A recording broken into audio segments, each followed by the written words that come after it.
This is Terry Farnsworth. They just shot Charlie. They just shot Charlie. They just shot Charlie. According to Project Constitution, Terryl Farnsworth's cousin is now a lawyer on Tyler Robinson's defense, while his father-in-law was the former vice president of Duncan Aviation. What is Duncan Aviation? It's a company that has direct ties, allegedly, to the Egyptian plane. How many of you remember Terry Farnsworth? You might not, because it's a random name. It's a random guy. It's the IT guy from TPUSA who took the selfie video and also took the SD card, which he lied about, by the way. He claimed that the police told him to take it, and then he said, like, oh no, that didn't happen. Actually, I took the SD card because I was afraid someone would steal it. He's mixing up his stories. This is Terry Farnsworth. To take out his phone. A couple of seconds later, he takes out his phone and he begins recording himself. It's a selfie video. Takes a video of himself. So let's watch that video. They just shot Charlie. They just shot Charlie. They just shot Charlie. So yeah, we don't need to watch the full video. You guys understand that if you were in a situation like that, you'd probably never do something like that. You'd probably never, your gut reaction, your first instinct would probably not be to take the SD card out of the camera. By the way, there was other cameras around. They didn't take the SD cards out of the other cameras, but he took the SD card, which he proceeded to make up stories about why he took it out, and then take a selfie video. If any of my friends, okay, even if it wasn't my friend, if anyone I was even in the vicinity of ever was shot, or, you know, something bad happened to them, hit by a car, robbed, whatever it may have been, some sort of an altercation, my first instinct is not to take a selfie video. But we've been through this. Everyone knows that that's like super weird and really doesn't make sense. But if you thought that was the tip of the iceberg, yeah, you'd be correct, because it was really. I mean, there is a lot more regarding this Terryl Farnsworth that is now being uncovered.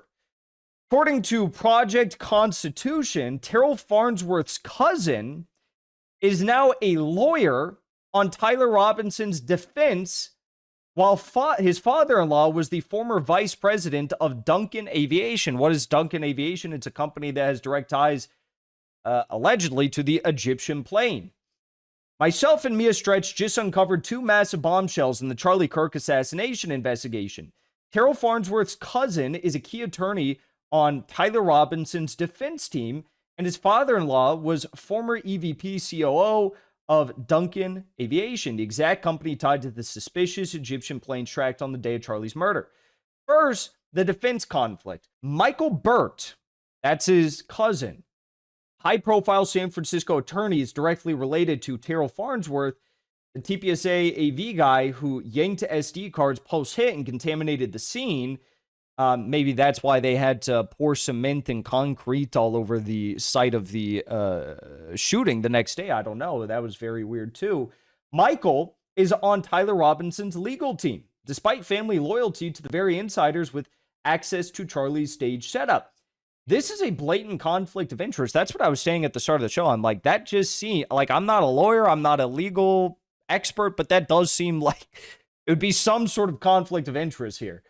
How can Tyler get a fair trial when his own lawyer is tied to suspects, well, using that word loosely, not a suspect of any official investigation, I guess, but definitely suspected by the public, who controlled audio, cameras, and evidence?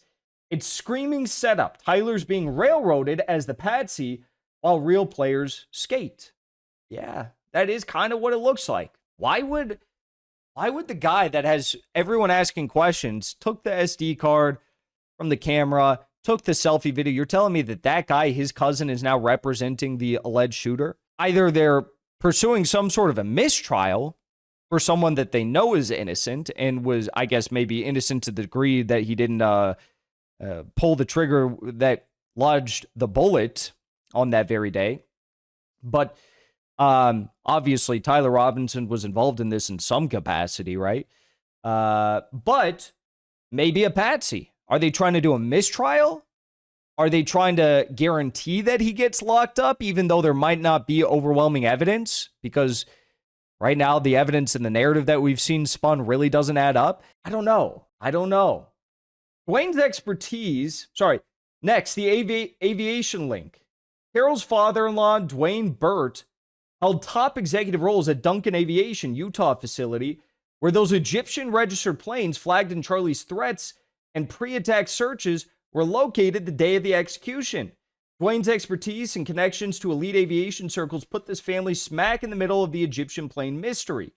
Coincidence or direct access to the tools needed for sophisticated hit? The Farnsworth Burt clan is embedded in Utah's powerful Mormon mafia, and the Mormon community is extremely strong in America. I don't know if you guys know this, but I grew up in the town I grew up in, San Clemente, California. I mean, it is definitely a majority evangelical Christian town, but there are a lot of Mormons there. And let me tell you, very nice people, by the way, but they know how to operate business. They move like a mafia. They're very, very smooth with it.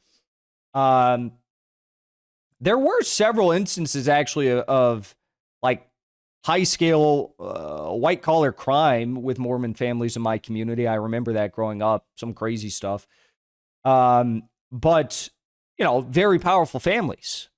I'm not going to name the companies associated, but, if I name some of the companies of families that grew up in my hometown, not even people I was friends with, but, like really, really, really powerful multi-billionaire families. Mormons got a lot of bread. Anyways, so they're also very influential, not just in Utah, but also influential in Arizona politics. Not Mormons in Arizona politics, but this family in particular, the Farnsworth Burt clan. A lot of weird things going on here. Now, we also have this. This is the last bit of information on this story for now. Tyler Robinson has co-counsel, right? So he's got two main attorneys that represent him.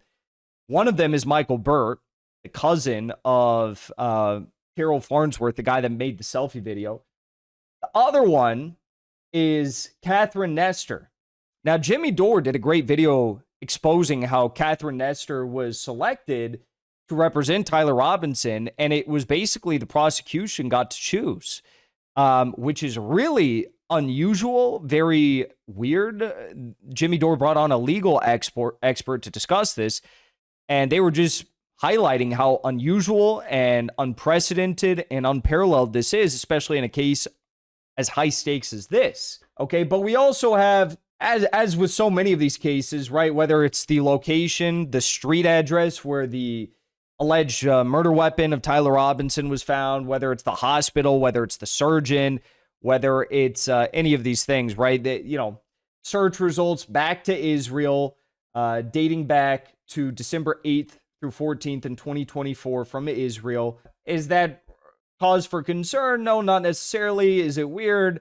I think the real weird thing here is that this Catherine Nestor was handpicked in a very unusual rubber stamp fashion by the prosecution, okay? And taking that into account with what we now know about Terryl Farnsworth and his cousin also co-representing Tyler Robinson, well, I think we need to start following the money. And that's what we're going to do in our next stream. We are going to start looking into, in a very detailed manner, the Farnsworth connection to, and also Tyler Bauer, and some of these weird connections to untraceable money circling through Delaware. These guys went from having absolutely no money to buying, multi-million-dollar mansions in Arizona within a span of 12 months, being flat broke, being in debt to the tune of tens of thousands of dollars, to magically being able to afford multi-million-dollar mansions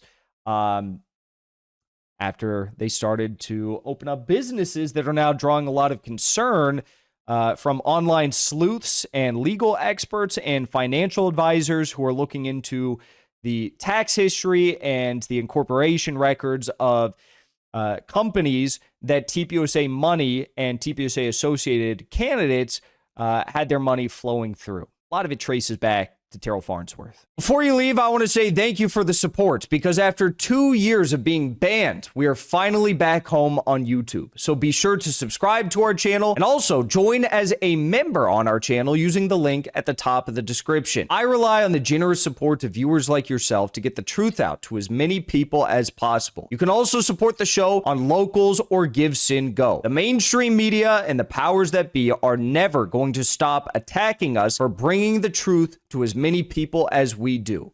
Thank you so much for your support.